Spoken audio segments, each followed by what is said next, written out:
3, 2. No, no, yeah, yeah. Good day everyone! It's Saturday at marami na namang mga estudyante ang nagpapakasaya ngayon at isa ka na doon. Pero syempre, hindi pa rin mawawala ang mga estudyanteng bored ngayon dahil walang ginagawa. At isa ka rin doon, hindi ba? Halina't samahan akong pakinggan ang kwento ng isang estudyanteng nagngangalang Zirin at makirelate sa kanyang karanasan sa high school. Ako si DJ Chexy at ito ang Radyo Serye. Hoy Zirin, gumising ka na dyan. Napakatamad mo talagang bata ka, ha? Ayoko pa! 5 minutes pa, ma! Pasaway ka talagang bata ka. Walang mararating ang katamaran mo. Wala ka talagang silbi. Hay, umaga na naman. Teka, mahuli na ako sa klase ko. Mauna na po ako, tay. Anak, mag-iingat ka ha. Mag-aaral ka na mabuti. Opo, alis na po ako, nay. Maata ang umaga ng nanay mo. Hayaan mo na. Sige po. Uy Zirin, congrats! Tapon ka na naman sa batch natin ngayong second grade. Salamat, Janine. Uy, tara, inuman tayo mamaya. Libre ko na yon para sa'yo, Zirin. Ikaw ba, Kevin? Sa tingin mo ba sasama yan si Zirin? Oo nga, tama si Alexis. Hindi, sige, sasama na ako. Ngayon lang, ha? If I told you this was only gonna hurt you, that the fire's gonna burn, would you walk in? Zirin, may tumatawag sa cellphone mo. Ano ba to? Nakatulog na ata sa sobrang kalasingan. At ako na nga sasagot. Oh, sino ba to? Istorbo naman oh, umiinom kami. Hello? Hello? Ano ba naman to? Ang sakit ng ulo ko. Teka, kailangan ko na magwadali. Malilate na ako. Saan ka nang galing kagabi? Po, kumain lang po kami sa labas ng mga kaibigan ko. Sigurado ka? Oo naman po. Sige na, ma. Aalis na po ako. Sige. Oh, teka muna mga kababayan. Wait a minute. Huwag kalimutang hanapin ang aking username at @an_cavalquinto sa Instagram at huwag kalimutang pindutin ang follow button. Today's Starbucks customers are Zoe and Chloe, who are so twinning with matching hair, tops, and frappuccinos. Roasted marshmallow. Summerberry. Roasted marshmallow. Can't blame them. Starbucks has 2 yummy summer frappuccinos this year. Here's the summerberry panna cotta for you, and the new roasted marshmallow s'mores for you. Switch! Summer Frappuccino blended beverages available for a limited time only from Starbucks. Ngayon, nagbabalik ang paborito niyong Radyo Serye. Ala, late na naman ako. Ang layo pa ng room ko. Pagod na ako sa lahat. Pagod na pagod. Wow, nakuha ko pang humugot sa lagay ko ngayon, ha? Tatakbo na nga ako.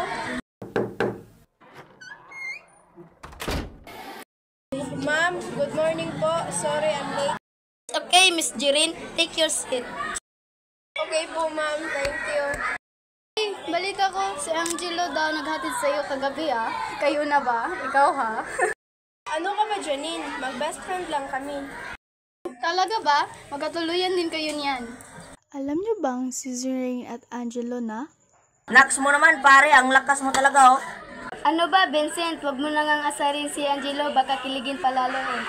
Tigilan nyo nga. Magkaibigan nga lang kami. Alam nyo, guys, maglaro na lang tayo. Diyan naman kayo magaling eh, sa makipaglaro.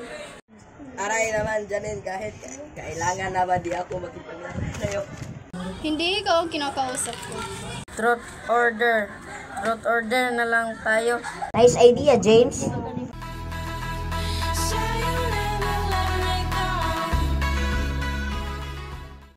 Oh, ano? Truth order? Truth. Ako magtatanong. May pag-asa ba ako sa'yo, Zirin? Pasensya ka na, Angelo, ha? Focus kasi muna ako sa studies ko ngayon. Pare, ang sakit naman. Pero di naman pwedeng puro pag-aaral na lang ang inatupag mo. Enjoy your high school life. Oo nga, Zerine, buong buhay mo na lang inaalay ang sarili mo sa pag-aaral. Alam nyo, pumunta na lang tayo sa bahay namin maya. Mag-aaya ka namang uminom. Wala ka bang ibang gawin sa buhay kundi ang uminom? May balak pa naman ako pagkasalan ka. Tama ako guys, ayaw ko kasing umuwi eh.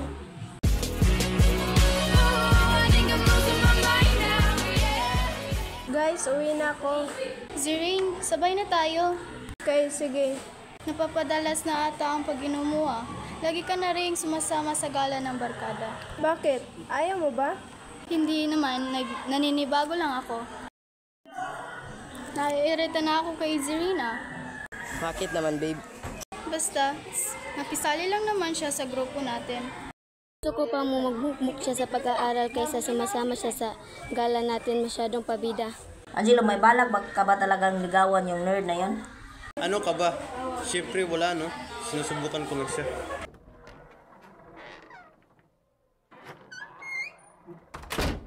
Nay, Tay, nandito na po ako. Ang hirap kasi sa'yo eh. Pinabayaan mo lang yung anak mo na magbisyo. Gusto mo ba mangyari kay Zerine ang nangyari sa'yo noong nagpariwara ka? Palibhasa, parihas kayong mabisyo.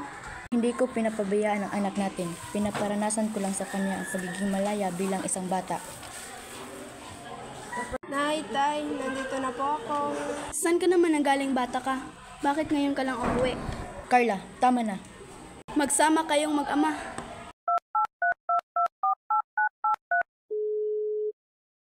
Hello? Nasaan ka ngayon? Ha? I'm sorry. May kasi dito. Talk to you later. Ano ba naman to? Si Jenny na nga lang tatawagan ko.